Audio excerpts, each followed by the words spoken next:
friends. This year's presentation, as you can see, is a bit different because I'm not speaking live directly to you because of COVID. This talk will be a continuation of my first three lectures about Jewish immigration to America. We were always a tiny minority in this country, and we still are, but we have always played an outsized role, influential role, and we always have. That's because our history, this may be backwards, I hope it's not. That's because history is his story. And we're always under his direction, wherever in the world we are. So let me give you just a brief synopsis of the previous three talks. My first talk 4 years ago was a description of how and why the first Jews came to the New World in 1654, just 23 Sephardic Jews escaping from the Portuguese Inquisition, which unfortunately followed the Jews to Brazil. In trying to escape Brazil by ship, these Jews were blown off course and they landed in New Amsterdam, where the Dutch governor, Peter Stuyvesant, was most unhappy to receive them and tried to deport them. He wasn't successful in that. The next talk was a description of Jewish life in America in the colonial period under English rule and the post-revolutionary period. For the most part, the Jews supported the revolution, fought in the revolution, and financed the revolution. Following the revolution, Jews continued to fight for their rights as citizens in the new country. Last year's talk was dedicated to the Jews of the Civil War era. Jewish soldiers and officers, even generals and prominent politicians, businessmen, and clergy on both sides of the conflict. Despite very public anti-Semitism, like being accused of starting the Civil War and profiting from it, and despite a blatant anti-Semitic action on the part of General Grant, Jews did their best to pursue the American dream of success. Immigrant German Jews surpassed in numbers the Sephardic Jews in America at this time. I'm very excited today because for my present talk, I'll try to explore the factors behind the massive immigration to America of East European Jews, predominantly from Tsarist Russia. 2.5 million Jews emigrated here between the years 1880 and 1924, and most of them lived in the tiny neighborhood of the Lower East Side, an area of less than 2 miles, and which became the most populated neighborhood in the world. My talk will focus on the Jews of the Lower East Side. This will be a very familiar history to most of you, although there may be some surprises in store. Let me give you a broad outline of where my talk today will take us. I first begin with a description of the terrifying pogroms in Russia, then a description of life on the Lower East Side, conditions in the decrepit tenements and garment industry factories where most Jews worked, and where most of the working Jews were women, the great social movements and strikes to improve life in the tenements and factories, Jews in the women's suffrage movement to get the right to vote, the religious and social conflicts in families between those who became free thinkers and discarded their old country upbringing, and those who clung to their Orthodox backgrounds and Yiddish language, and who struggled against the melting pot ideology of the time. I continue with the challenge of forming Jewish social service organizations, like settlement houses, the role played in the New York City public school system, and the first free library system to inculcate American values, the Yiddish theater and the Jewish Daily Forward newspaper, and ending with some well-known Jewish immigrant celebrities who strongly contributed to American society. Time doesn't allow me to speak about the First World War, which became a turning point in Jewish history. Maybe that's for another time. Suffice it to say that, as in all the other wars, Jews fought. There were at least 850,000 Jewish soldiers on the side of the Allies and 375,000 Jewish soldiers on the side of the Axis.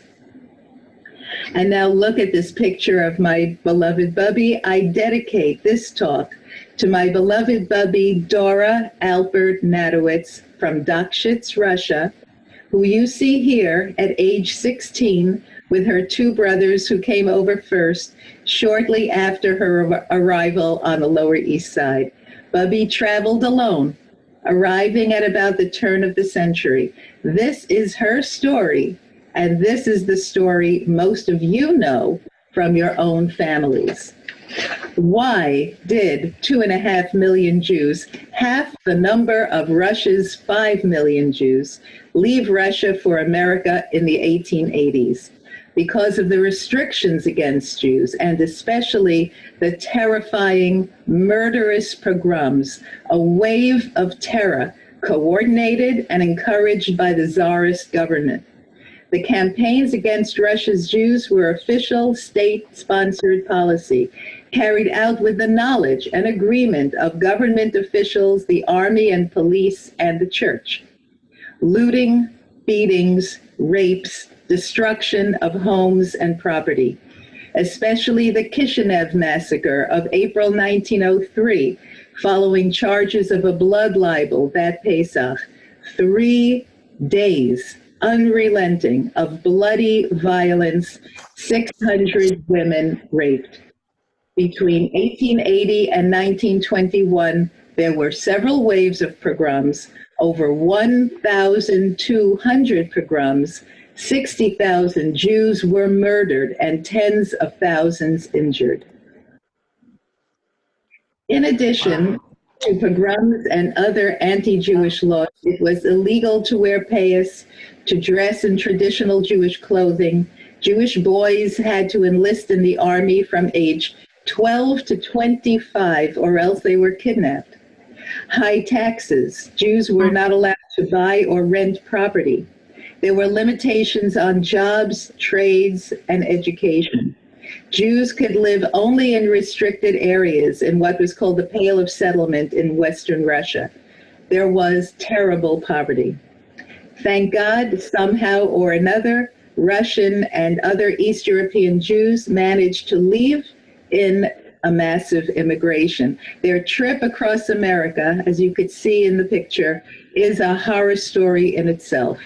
Time doesn't permit me to fully describe the overcrowded, deplorable, dangerous, airless, storm-tossed conditions in the bottom hold of ships called steerage, the cheapest tickets.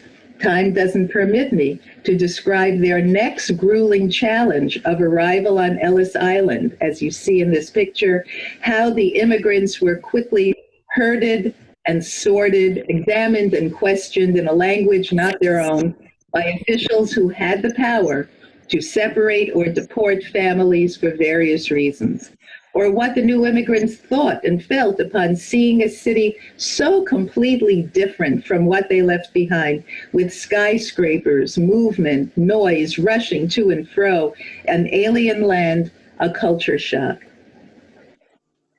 Most immigrants lived on the Lower East Side. This is Hester Street.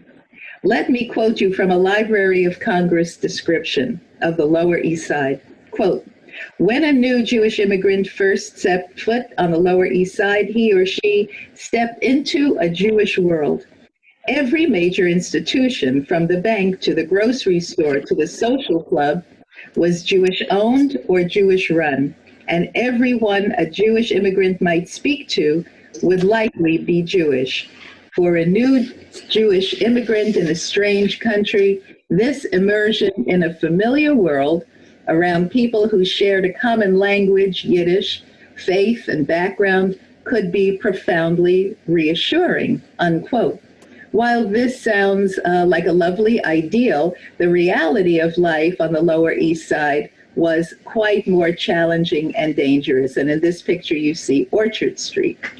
Let's hear a quote from the reformer Jacob Riis, who describes the typical tenement apartment and who documented these conditions with his photographs in the book How the Other Half Lives in 1890. Quote, I have found in 3 rooms father, mother, 12 children, and 6 boarders.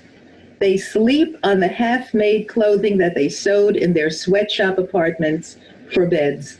I found that several people slept in a subcellar 4 by 6 feet on a pile of clothing that was being made.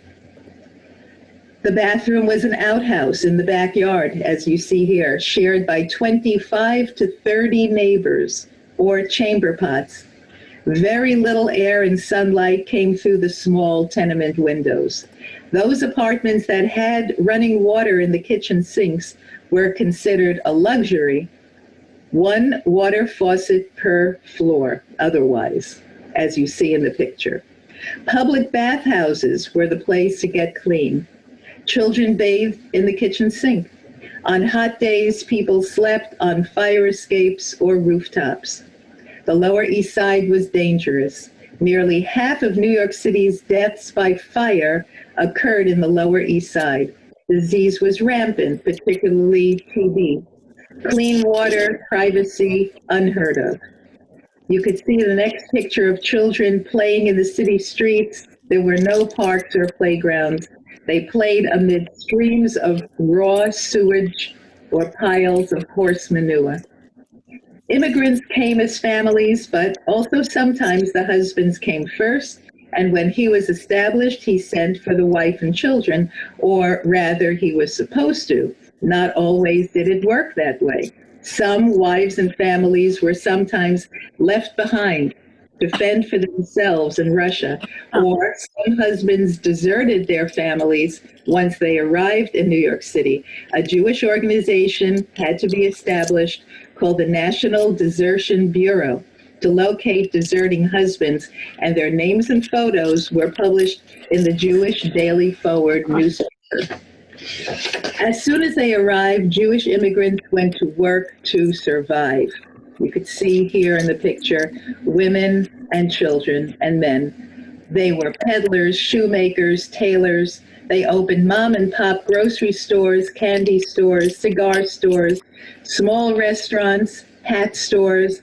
They were fish peddlers, poultry peddlers, fruit and vegetable peddlers, using push carts in the street. Almost all of the women in the families worked. Children worked in the factories, sweatshops, you could see here, a newsboy and a newsgirl. They were shoe shiners. Half the Jewish immigrants took in boarders to help pay the rent. More than half the Jewish immigrants worked in the garment industry, either sewing clothing in their own cramped apartments called sweatshops or in clothing factories. The clothing sewn in the garment center of New York City furnished clothing for the entire country. It became a profitable industry, especially because labor was cheap. German Jews who had emigrated to New York in the earlier half of the century eventually became the owners of most of the clothing factories. 90% of the city's 11,000 factories were owned by German Jews. Child labor was common, as you could see in this picture and these 2 pictures. Teenagers and adults worked long hours cutting, sewing, and finishing clothing at pennies per piece. Women's wages were lower than men's for the same work. They were basters, pressers, finishers, zipper installers, buttonhole makers, and pocket makers.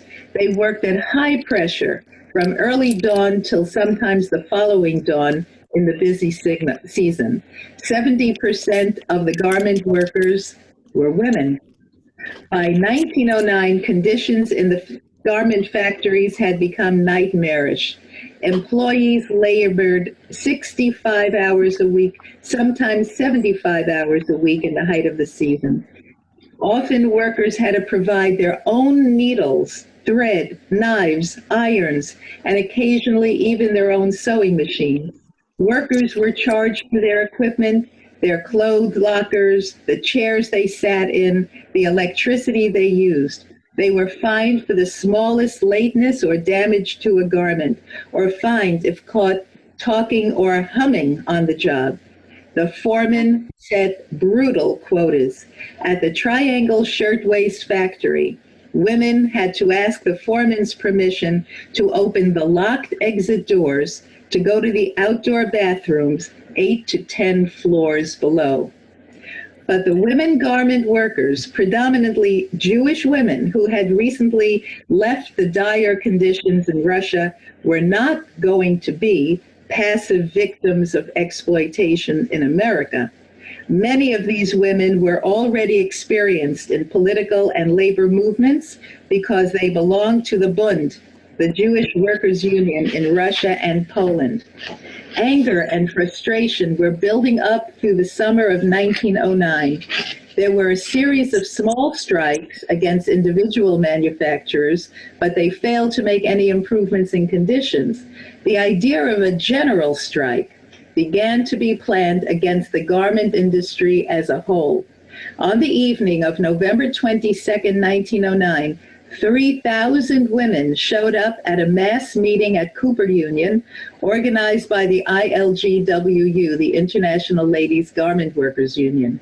Many speeches were made, but the organizers were reluctant to call for a general strike until one young seamstress, a recent immigrant from Ukraine, 20-year-old Clara Lemlich, who you see here, rose to speak in passionate Yiddish, describing the pain and humiliation of factory labor. She strongly insisted on the need for a general strike.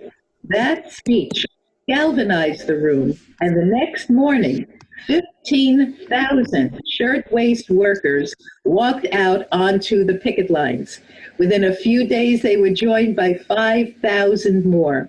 Nothing like it had ever been seen in New York City before, or even in the United States. It was unprecedented. The general strike went on for weeks into the freezing winter, in spite of thugs sent by Tammany Hall to beat and intimidate the women. You can see the picture of the striking women here. The striking women bravely defied Tammany Hall, the name given to the powerful Democratic Party bosses like Boss Tweed, who controlled politics in New York City and New York State, and who were against the union. But wealthy New Yorkers, society women like Eleanor Roosevelt and her many friends, supported the striking women and walked the picket lines with them. But eventually, by February, most of the strikers returned to work if they weren't already fired by the factory owners. But 3 months later, the fight re-energized when the cloak makers union struck and 60,000 workers joined the picket lines. The entire garment industry in New York City was shut down. Factory owners were forced into arbitration, except for the owners of the Triangle Shirtwaist Factory, who refused to honor the arbitration and fired all the union workers. On the afternoon of March 25th, 1911, a fast-moving fire broke out in the Triangle factory, and literally, within seconds, the highly flammable cotton fabric burst into flame on the top of 3 stories of the 10-story building, trapping the women workers because the exit doors were locked. Scores of young women died, jumping to their deaths from the windows. 146 women, teenagers for the most part, recent Jewish and Italian immigrants, were killed. Here's a picture of people filing past their coffins.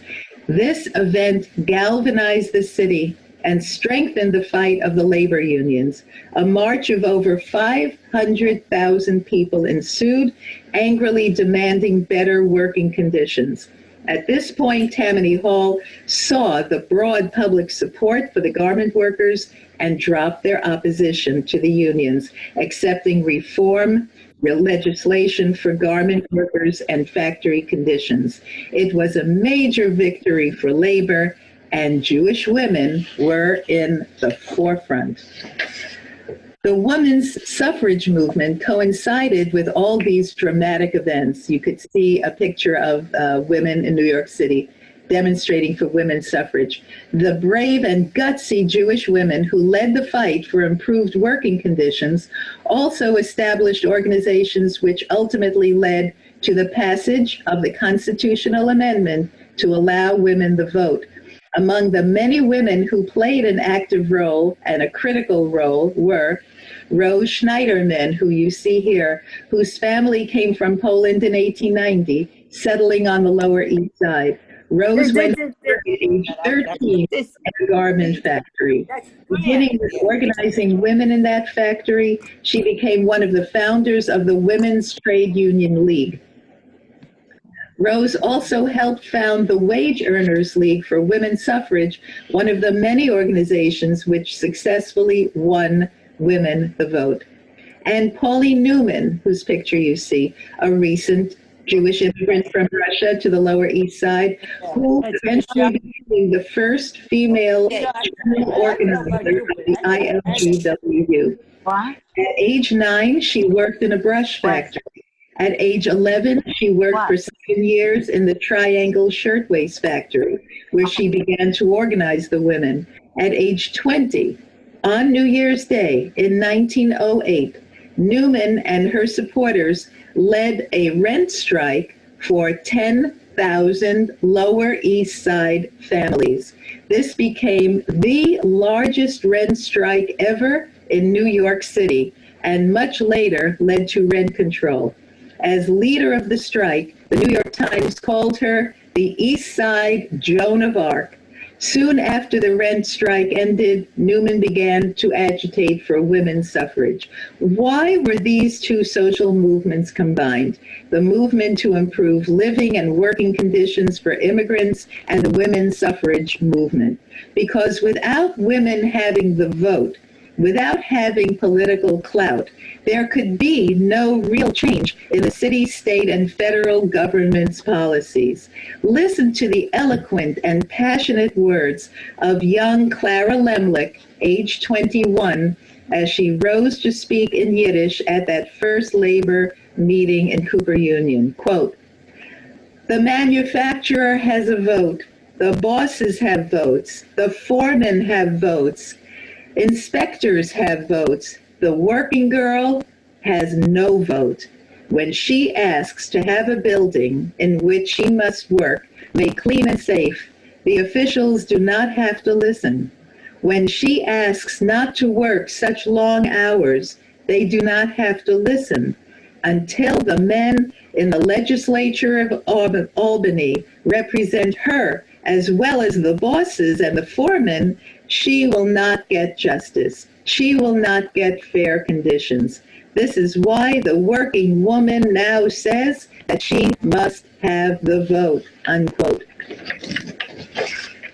In addition to agitating successfully for better housing and working conditions on the Lower East Side and for women's suffrage, the kosher meat boycott of 1902 was actually the first strike and protest movement which inspired all the others. At that time, the meat industry was controlled by powerful wholesale organizations called trusts, which engaged in price fixing and colluding to set the price of retail kosher meat. When the trust raised prices of kosher meat from 12 cents a pound to 18 cents a pound, the 1,600 kosher butchers in New York City tried to protest the hike, but they were unsuccessful. So Jewish women of the Lower East Side, led by Fanny Levy, wife of a union cloakmaker, and Sarah Edelson, owner of a small restaurant, took matters into their own hands through highly controversial and sometimes violent mob tactics, boycotts, and even riots, which got many of them arrested, but which spread in effectiveness to other Jewish communities from Boston to Philadelphia.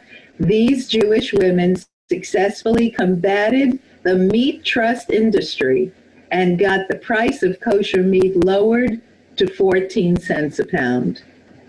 The rent strike, the garment center strike, the women's suffrage movement, the kosher meat boycott, legislation to end child labor, improvements in working conditions in factories. All of these successful movements were fought on the Lower East Side by determined and strong Jewish men and women, although they were recent immigrants to a new country, a new language, a new culture. But they were intelligent, tough-minded, and organized. They experienced enough injustice in their lives, and they were determined to improve conditions for all. On a more peaceful and less turbulent note, many social organizations called settlement houses flourished on the Lower East Side, which helped the Jewish immigrants adjust to American life. To name just a few, Hayas, the Hebrew Immigrant Aid Society, founded in the 1880s by Russian Jews to help find kosher food, housing, jobs, find relatives, locate records, help immigrants become naturalized citizens, arrange for sponsors, get translators, arrange telegrams, kept lists of ships' passengers, and lists of immigrants detained, barred, or deported. The Henry Street Settlement, established by Lillian Wald, who you see here, a German Jew, in 1893, which provided health care, boys and girls social clubs, classes in arts and crafts, English language, homemaking skills, acting, vocational guidance and training, a school scholarship program. Lillian Wald campaigned for playgrounds and parks so kids wouldn't have to play in the streets. And here you see a picture of the visiting nurse service, which she established, the first public health nursing agency in the nation. She began the public school nurse program, the first of its kind. Lillian Wald went on to advocate for pushcart peddlers, fire safety and sanitation, for women's suffrage, and against child labor. She was one of the founders of the NAACP in 1909. And the Educational Alliance, also known as the EDGIES, was founded on the Lower East Side by German Jews in 1889. It serviced enormous numbers of immigrants, adults, and children. In 1902 alone, 35,000 attended lectures, 100,000 went to religious services and entertainments, 300,000 used the reading room. You could see a picture of that here. And 10,000 people per day enjoyed the roof garden in the summer. Thousands joined its clubs and large gym, attended its camps, art school, and concerts. Programs for vocational and educational skills were offered, as well as classes in cooking, homemaking, and citizenship. Pasteurized milk was distributed. In 1903, Mark Twain joined the board of directors and became a patron of the EDGIES Children's Theater productions. The art school trained those who would become some of the most famous American artists of the 20th century. In 1901, for the first time in a major American city, public school attendance became mandatory for all New York City children, including Jewish immigrant children from age 6 to age 14 or 8th grade. By 1909, 70% of the city's 550,000 children were immigrants.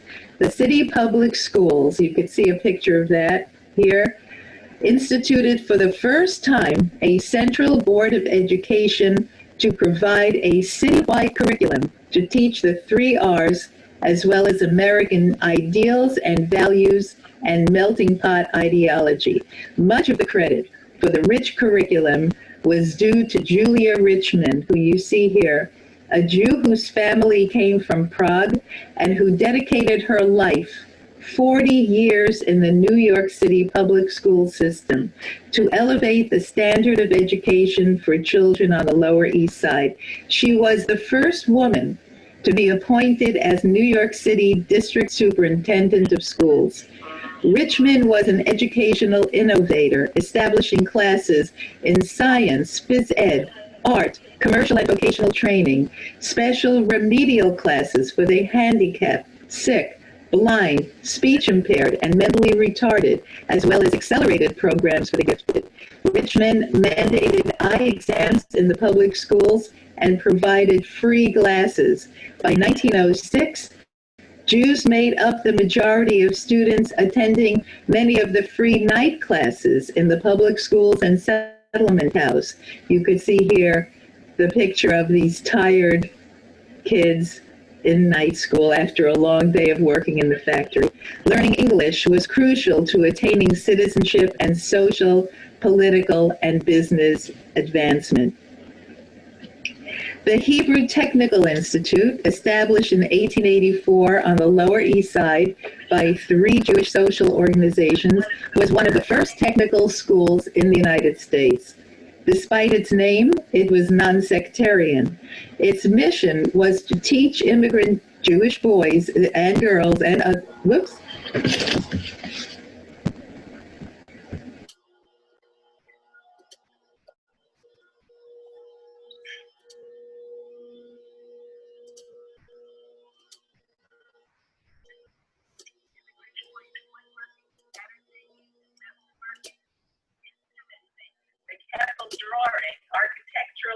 drawing, wood carving, and applied electricity.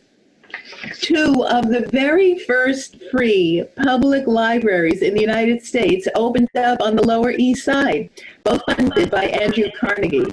The first was the Aguilar Free Library Society, named for Grace Aguilar, the popular Sephardic Jewish author at the time. Its opening in 1886 enabled many thousands of immigrant workers free access to books for the first time. The Seward Park Library opened in 1909 on the Lower East Side. It was such a popular neighborhood library that it was a common sight to see immigrant children thirsty to read books, standing on long lines just to enter, a sight my mother vividly remembered. Ernestine Rose was its chief librarian, a highly educated Jewish woman whose lifelong career was in library science and who encouraged her librarian assistants to understand the Russian Jewish culture. You see a picture here of a Russian Jewish little girl reading in the Seward Park Library. The Seward Park Library, built to high architectural standards by the leading New York City architects, boasted a lighted roof garden with an awning for the enjoyment of its readers. Yiddish language theater flourished. By 1918, there were 20 Yiddish theaters performing classical Shakespearean plays, as you see here with Jacob Adler as Shylock. Also musicals and dramas. Jews of all classes, the poor and the intellectual, of all political and religious leanings, attended for only a few cents admission. Audiences cried, laughed along with the actors, sometimes yelling out advice during tense moments on stage. Playwrights wrote original plots about the confusion and challenges of life in immigrant families. In describing the religious life of these immigrants, the traditional religious Orthodox Jew sometimes found himself in conflict with his children and the world around him. Many abandoned the orthodoxy of the past and became free thinkers, non-religious socialists, even radicals, or they were forced to give up Shabbos. If a factory owner said, if you don't come to work on Saturday, don't come to work on Monday. But coming over with the immigrants were also traditional rabbis and scholars trained in the great yeshivas of Eastern Europe. By the early 1900s, many shuls, mikvahs, kosher butchers, and Jewish bookstores were open. Many Orthodox children attended public schools in the morning and Talmud Torah Hebrew school in the afternoon. In 1886, an elementary yeshiva day school was established in the Lower East Side. The next year, a higher level yeshiva for older children was established. And a few years later, Yeshiva High School and Yeshiva College, later known as Yeshiva University, were established. The magnificent, massive structure of the Eldridge Street Synagogue that you see here opened in 1887. Its congregants were mostly Russian Jews, and they proudly hired world-renowned cantors, lecturers, and a rabbi. New congregations of young Orthodox Jews were established in 1912 on the Lower East Side, and other communities with more liberal services and schools. Hasidic rebbes opened shtibels like the Bostoner Rebbe and the Twersky family, as well as Jewish immigrants I highlighted, who played such an outstanding role in improving life in America. I'd like to remind you of some other notable immigrants, extraordinary personalities, like Emma Lazarus, who you see here, born in 1849 in New York City to a Sephardic family which traced its roots to the original 23 Jewish arrivals in New Amsterdam. Her horror, learning about the pogroms of Russia, prompted her to write the poem which became engraved on the foundation of the Statue of Liberty with the words, "Give me your tired, your poor." Irving Berlin, who you see here, born Israel Balin in 1888 in a Russian shtetl, arrived on the Lower East Side at age 5. His earliest memory was, quote, lying on the side of a road watching Russians burning his family's house to the ground, unquote. His father worked in a kosher meat market. His mother worked as a midwife. His sisters wrapped cigars. His brother worked in a sweatshop. Irving himself worked as a newsboy until he left home at age 14 in shame because he felt he wasn't bringing in enough money to support his family. George Gershwin, that you see here, born in 1848 in Russia. Al Jolson, who you see, born Asa Joelson, born in 1886 in Lithuania. Louis B. Mayer, born Laser Mayer in 1884 in Kiev, one of the Jewish founders of the motion picture industry. And I skipped Sophie Tucker, born Sophia Kalish in 1886 in Ukraine. Arthur Murray, who you see, born Moses Teichmann in 1885 in Austria-Hungary. Golda Meir, born Golda Mabovich in 1898 in Ukraine. Her family fled Kiev pogrom, where mobs killed over 100 Jews. Golda lived in Milwaukee before she left for Palestine. Abraham Kahan, born 1882 in Belarus, publisher and founder of the Yiddish language on the Lower East Side, called the Jewish Daily Forward. At one point with Times, Forward, with its socialist bent, became an indispensable resource for the immigrants, printing news stories and fictions with writers such as Shalom Aleichem. The Bintel Brief column, edited by Kahan himself, written by immigrants about the questions, challenges, and dilemmas that they're facing. Harry Houdin and Eric Weiss in 1874 in Budapest lived in Appleton, Wisconsin, with his father was a rabbi. Emma Goldman, born in 1869 in Lithuania, her family, driven from their home by Russian mobs, who eventually became a popular radical speaker in America, known as Red Emma, and who eventually was deported for her anarchistic views. So what are the takeaways from this era of Jewish immigration? One, they were resilient. They experienced trauma, but they survived and triumphed in America. great social America. In every phase of Jewish immigration since 1654, Jews were always in the forefront demanding justice. These are God-given Torah values, which have been part of the Jewish DNA from the beginning. 2, Jewish immigrants worked hard and relentlessly to succeed. They defied powers seemingly greater than they were. They were truly like David fighting Goliath. They were courageous and unafraid to challenge the status quo, even though young in age and recent arrivals. They tackled Tammany Hall, garment factory owners, landlords, the Kosher Meat Trust.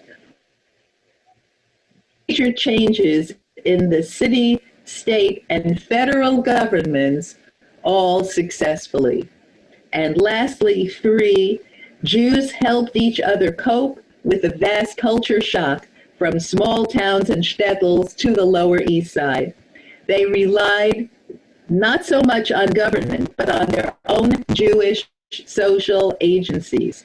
Despite cultural and economic differences between the earlier Sephardic and German Jewish immigrants and the more recent East European immigrants, Jews worked together to help each other. They demonstrated the Torah requirement to help another Jew. Thank you very much. I hope you enjoyed.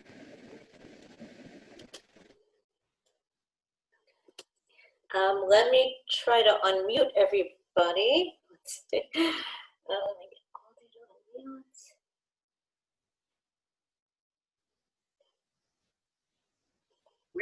Oh. Is someone unmuted? Hi, Chris. I'm Oh. done. Okay. Oh, I can unmute. Okay, let me unmute. I locked myself in a way to try to get away from the noise. It was amazing. Thank Yeah. you, as always. Thank you, Esther. Oh, you're still here. Oh, good. You got to Yeah. watch it. It was incredible. Really enjoyed. You are muted. Can you hear me? I'm trying to Host has to un. We hear you. Oh, that was so amazingly good. It was. Thank you. Hi, I'm calling from Florida. This is Judy Goldreich. It is wonderful, wonderful to hear all your voices, my friends from the north. I am an East Side girl, of course, not of that particular years that Esther Malka mentioned, but a little later. But of course, all those memories are unbelievable. Thank you so much. I'm so happy to join you from Florida. I hope everyone stays well, and it was wonderful. Thank you. Thank you so Hi, much. Judy. It's so good to hear your voice. I know. Hi, Judy. Thank you. Really, it's wonderful to hear your voices, and I'm just blown away by the added knowledge that I have learned today. I grew up on the East Side. I began teaching in the public school system on the East Side. I actually walked from my home on Rich Street between Broome and Grand Street to the school that was on Mansion Street in the heart of the Baruch projects, actually right near the East Riverside Drive, and unbelievable, really. I'm so proud of our past, and it's an amazing story that Esther Malka spoke about the immigration. Truthfully, it should be told to everyone today about immigration and how you should behave and what you do to help this country. Thank you so much for letting me join in this. And everyone stay well and stay safe. Thank Esther you, Judy. Thank you. Esther Malka, thank you. I have a question for you. Judy, Hi, Eleanor. Hi. Thank you so much for including. this is the man that was talking. You know, you described the conditions on the Lower East Side. One thing I would find interesting is the comparison with the conditions that they left in Russia. Besides the pogroms, the living conditions. The living conditions in Russia? or on the Yes. Lower East Side? No, you described the living conditions on the Lower East Side, but the living conditions in Russia, they were horrible on the Lower East Side. Yeah. Were they equally as bad in Russia? And Well, there was dire poverty, and the Jews were confined to the Pale of Settlement.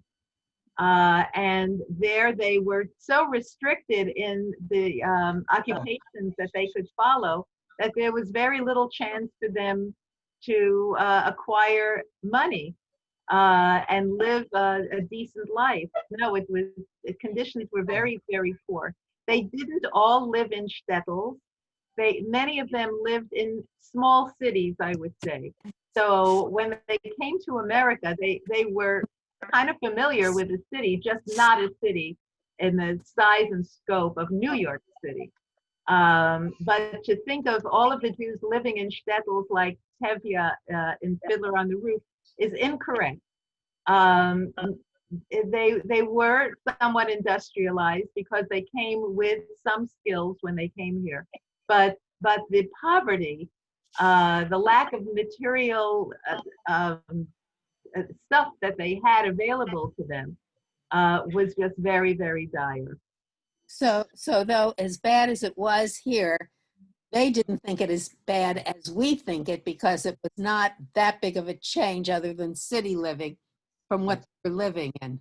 Well, there was actually a very interesting quote that I saw in one of the books that I used as a resource. It was of a recent Russian Jewish woman immigrant coming into this tenement apartment and crying. And they became. Can you hear me? And a neighbor came in to welcome her to this apartment. And said, "What are you crying about? You have a sink with running water." I can't hear her. Yeah, I'm trying to see who's speaking. Doris, Esther Malka's trying to speak. We're gonna. Yeah, I know the East Side from years ago because my grandparents lived there, and I used to go there very often, and I know the gangsters were part Jews. They used to go behind. They started out with throwing pennies behind the buildings to see who's going to win. And if you go back in your books, you will find that the past gangsters were mostly Jews because they had no money and they wanted to get someplace. And I remember the carts with the horses and the fruits and vegetables that you were able to buy. And there was a candy store, a so-called candy store downstairs from where my grandparents lived.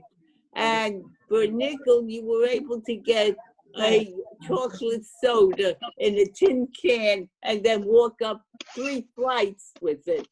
Amazing. Yeah, I remember all those things. And also there was the Essex Street Market where they had the live chickens that you went every Friday morning or Thursday afternoon to get a chicken, and they slit their throats and deflocked them. It was good times. I'm going to try to get back to the question. Section. This was the Italian section, and you couldn't. It was a little dangerous to go on other turf of other immigrant groups. Sorry, oh my goodness. Could you give us the quote that you were giving us before, Esther Malka? One minute, Esther Malka's muted. Yes, sorry.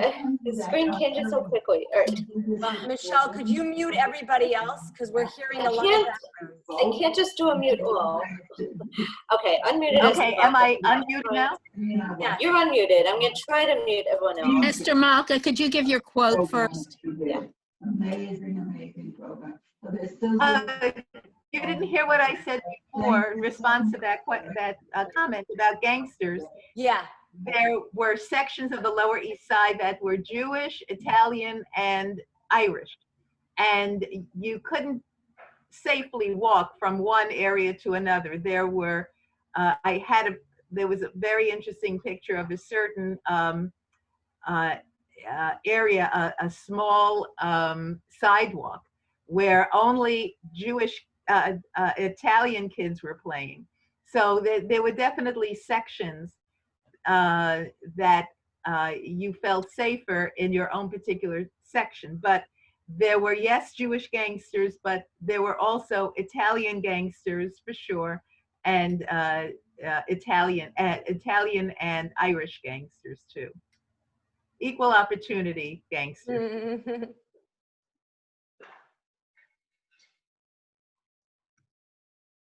You are muted. I'm trying to unmute everybody. I have to do it the old-fashioned way, I guess, clicking each button. Esther Malka, is there a way that those who were not able to join you today can hear this recording? Trying to unmute Esther Malka. I don't know why. I think that Chabad recorded it. So how would they, what would I tell? I have some people that are interested. What should I tell them to do? We're gonna try to get back to you. I know Goldie tried to record it and hopefully it was successful. It says recording still on top, so it looks like it's been recording the whole time. Right. So we're gonna get in touch with Goldie Wallowik, and then I can always email it you the answer. Is that okay? You'll email it to who?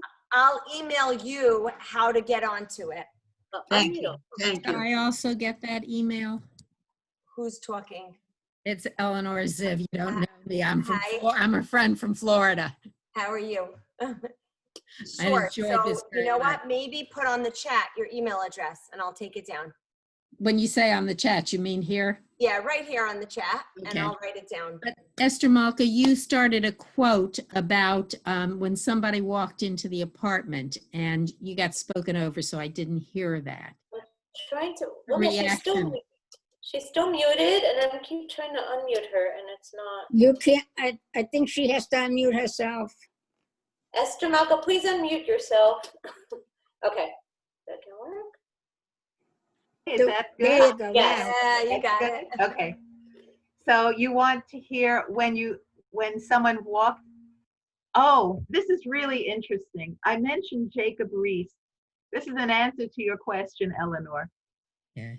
Jacob Rees was from Denmark, an immigrant from Denmark. He comes to the United States and lives in New York. He had a very checkered past, but he really found his occupation in going around to the tenement buildings and the factories and using this new idea of cameras that were made smaller and that had flash components that had just been developed at the time that he was living in New York. So previously, if you think about photographs taken during the Civil War, the people had to sit very stiffly on chairs for a few minutes until these big bulky cameras would take a photograph. But at just about the time of what my talk was about in the 1880s, these small and portable cameras with flash bulbs were invented, and that gave him the ability to go into the Lower East Side tenements and take pictures of what they were actually like. And when he published this, the book of his, How the Other Half Lives, it became, a cause célèbre because people were really able to see the conditions. So I'm looking for the actual quote from him. He said, quote, "I have found in 3 rooms, father, mother, 12 children, and 6 boarders. They sleep on half-made clothing that they sewed in the sweatshop apartment for beds. I found that several people slept in a subcellar 4 by 6 feet on a pile of clothing that was being made. Is that the quote that you were referring to, Eleanor? I don't know, because I didn't hear. You just started with somebody had walked into an apartment when I asked whether. Oh, so that must have been the quote. Okay. Yeah. But really, it was very providential that this camera was developed in order to be used to better the conditions, because nobody would believe that tenements operated in this way. And by the way, another little aside is that because the pictures was so shocking to New Yorkers, the New York City Housing Authority began a group of people called housing inspectors, and they were sent into the tenement buildings and made a list of all the violations that were that they saw and which they documented. And in fact, Okay, just tell my me father, if Dr. Annette get to see it. Sorry. and in fact, my father was one of those And? housing inspectors on the Lower East Side. Oh, how interesting. Wow. Thank you so much. Okay. It's really amazing. We're so fortunate that over the last 3 or 4 years, I feel like we've gotten such a full picture of American Jewish history just from your talks. Thank you so much. Thank you, Esther Malka. I myself learned a lot from the research that I uncovered. It's amazing. Thank This you. was Wait, who's saying what? Look forward to hosting you next year. Yes, I hope Continuing. Maybe as soon as this year also again. Maybe another time. Oh. I don't want to be greedy. I know. We love Oh, I Esther don't know Malka, but about that, Michelle, but twice a year is not so greedy. I'm happy to do it. I'm really happy. Sure. There you go, see? amazing. You see the brave women who ask the questions. all Thank right. you very much. Thank you, You're everyone, very for joining on Zoom and putting up with the technical glitch. Oh, hi. From Israel? Wow. A little late.